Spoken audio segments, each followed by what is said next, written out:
Alright, what's up sa inyo mga kababayan? Ako nga po pala si Jake Magnus at nandito na naman po kayo ngayon sa Jake Magnus TV at sa Facebook page po natin. Nandito na naman po kayo ngayon sa Jake Magnus Opinion. So ito po pag-uusapan natin mga kababayan ay walang iba lang naman kung hindi ito mga nakita po nating balita na kung saan mga kababayan pinasasampahan na po ng kasong kriminal. Eto po mga vlogger, di umano na nagpapakalat ng black propaganda para ipagtanggol etong China mga kababayan sa agawa ng teritoryo dyan po sa West Philippine Sea. At dito mapapag-usapan din po natin yung paalala ni Congresswoman Jinky Luistro patungkol po doon sa mga kababayan po natin na makikilahok sa zero remittance na mga OFW na kung saan mga kababayan, ayon nga po dito kay Congressman Luistro, wag daw po masyadong maging agresibo. Ibig sabihin, mag-isip ng maraming beses bago po nila gawin yung mga bagay na yan. Ano po, pero bago po natin pag-usapan yan, lagi ko naman po sinasabi sa inyo na kung kayo po ay bago pa lamang po sa ating YouTube channel, ay hinihikayat ko po kayo na huwag nyo na po sanang kalimutan na i-like po ito pong video natin na ito at huwag nyo na rin pong kalimutan na mag-subscribe dito sa ating YouTube channel. Hit nyo na rin po yung ating notification bell para lagi po kayong updated sa tuwing mag-upload po tayo or magla-live tayo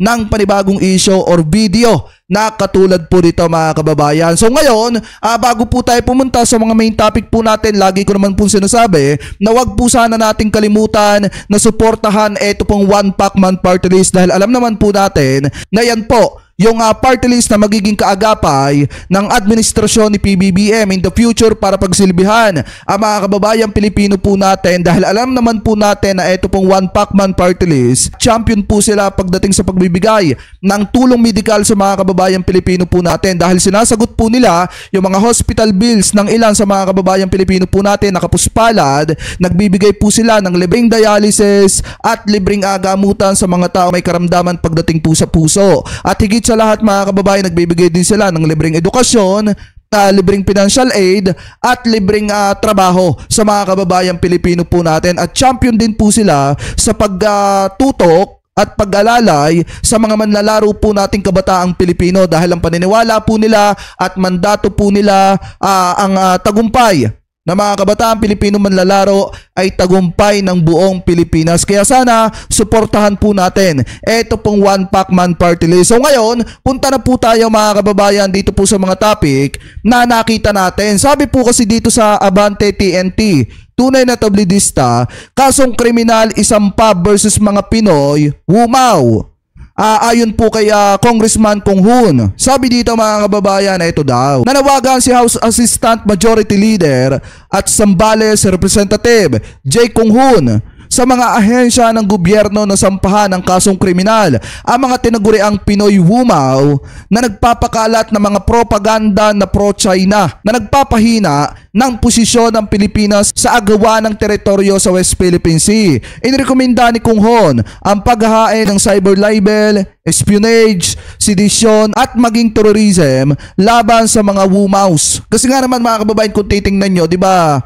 Kitang-kita nyo naman yung pro-China vlogger nung pinatawag ng TRICOM doon po sa investigasyon ng fake news. Di ba lantarang gumawa ng fake news mga kababayan habang nasa pagdinig ng kamera at sinabi na ang Pilipinas daw ay gumagamit ng water cannon. Nagwa-water cannon din daw po tayo. Pero nung tinatanong na itong vlogger na ito, humingi ng pasensya at sinabi na siya po ay lantarang fake news. At ang isa pa dyan mga kababayan, yun yung isang patunay na talagang makapanira lamang po sila sa ginagawang pagtatrabaho ng gobyerno ni PBBM para protektahan yung West Philippine Sea at talagang pinalalabas nila mga kababayan na mali ang Pilipinas na nagtiwala sa Amerika at dapat ang Pilipinas ay magtiwala sa China na may lihim na pagnanasa sa mga teritoryo po natin sa West Philippine Sea. So sabi pa dito mga kababayan, ito daw yung pagkakasabi ni Kong Hoon.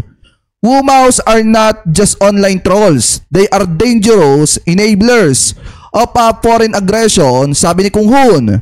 if their action cross the line into aiding the enemy, spreading disinformation, or sabotaging national interest, they must be held criminal liable. Dagdag pa nito, ang terminong wumaw ay nagmula sa Chinese phrase na wumaw dang o 50 cent party na mga individual na binabayaran para magpakalat ng mga pro-government propaganda. Parang ano ito mga kababayan house show itong mga ito. Kaso nga lang mga house show sila ng China. Ano po na kung saan binabayaran sila ng pera, pinupondohan sila, ini-educate sila, at tinuturuan sila ng mga diskarte para magamit po nila mga kababayan sa pagpapakalat ng disinformation. At ang isa pa dyan, kita nyo naman kung paano magsalita yung vlogger doon sa Tricom na talagang lantaran yung pag-iimbento at paggawa po ng fake news para masira lamang po ang ating gobyerno. Biruin nyo nasa Pilipinas na sila. Naninirahan sila sa Pilipinas pero ang ipinagtatanggol pa rin po nila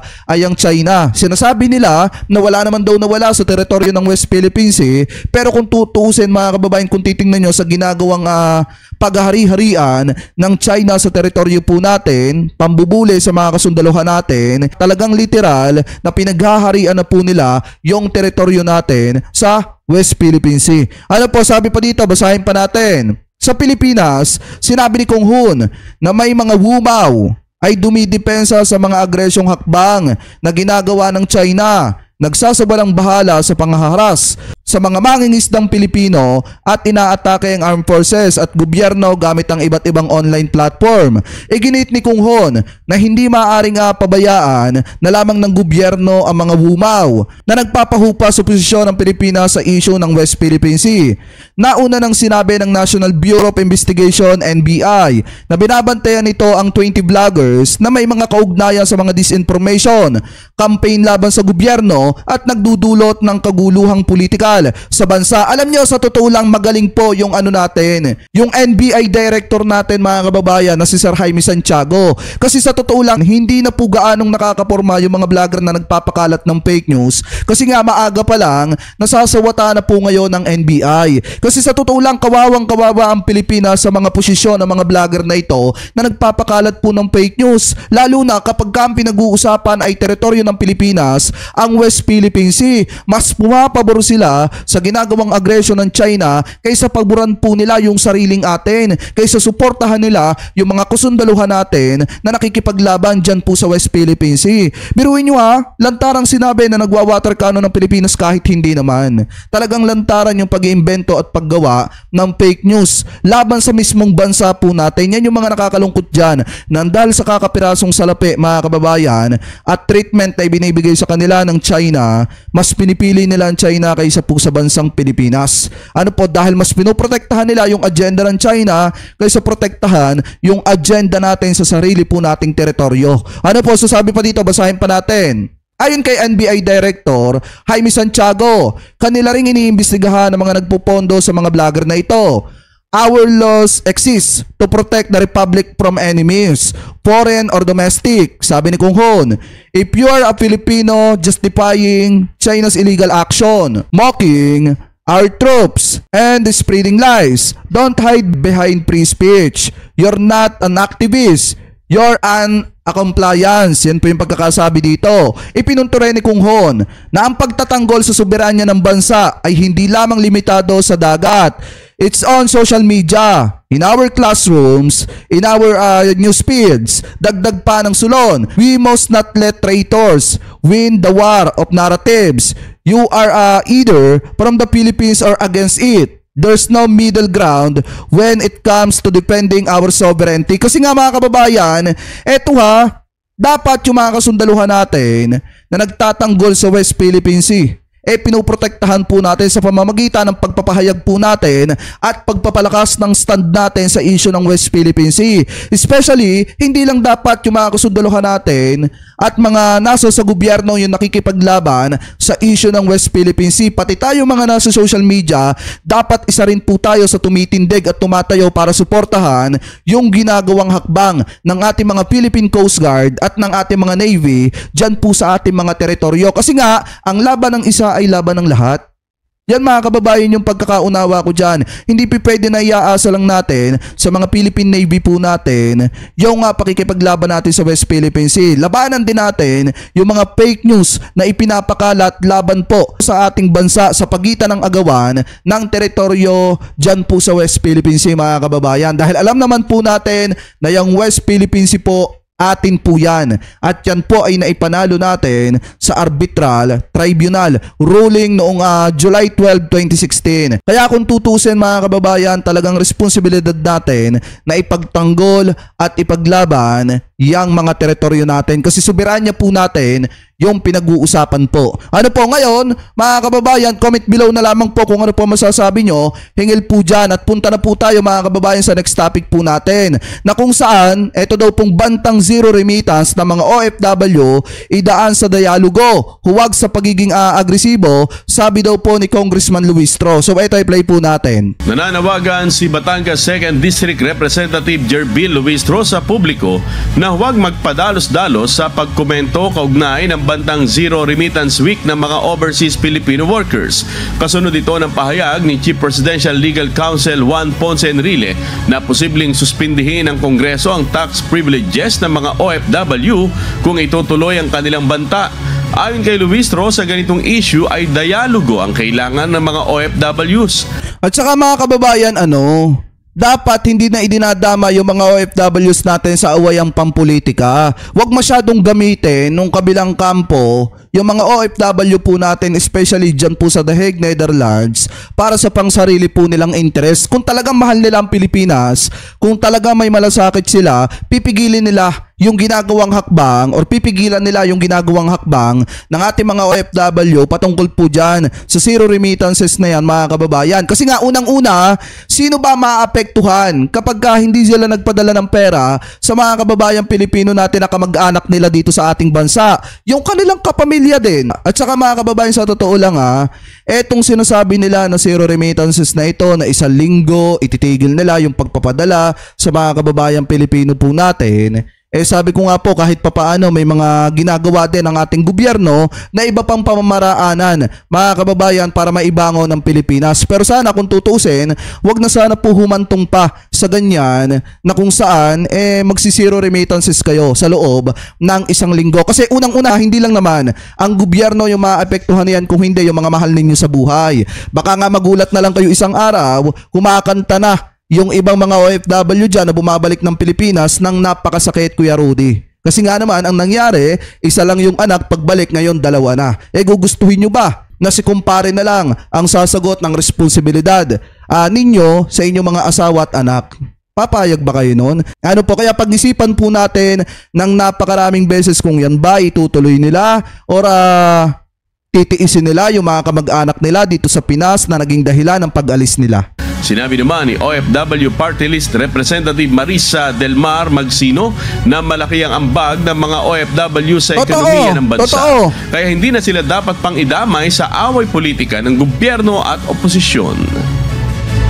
Huwag tayong magpadalos-dalos. Instead, magkaroon tayo ng dialogue sa kanila for them to understand that what the administration did was legal about allowing the turnover of the former president to The Hague. Kaya nga kung tutusin, wag nang idamay ang mga kababayan po nating OFW sa mga nangyayari pong issue ngayon. Lalo na mga kababayan sa pagitan ng gobyerno at saka ng oposisyon.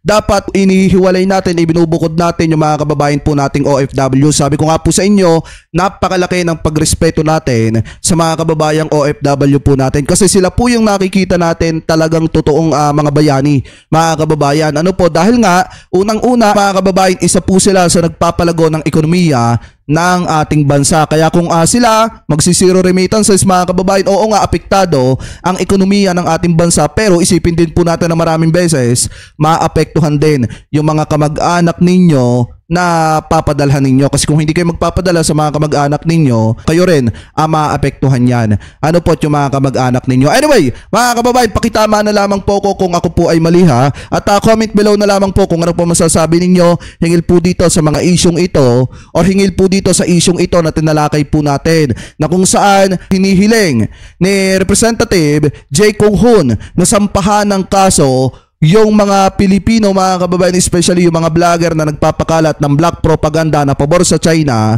at taliwas sa ipinaglalaban ng Pilipinas sa issue ng West Philippine Sea. So comment below na lamang po kung ano pa masasabi at opinion po ninyo hingil po dyan. At bago po tayo pansamantala magpaalam, maraming salamat po sa lahat ng Team Replay na hindi po nakakalimutan mag-iwan ng inyong mga komento, mag-like ng ating mga video at mag-subscribe dito po sa ating YouTube channel. Maraming salamat din po sa lahat ng Team Replay na hindi po nakakalimutan na wag po mag-skip ng ating mga ads. Thank you po. Ingat po kayo palagi. God bless. Maraming salamat po.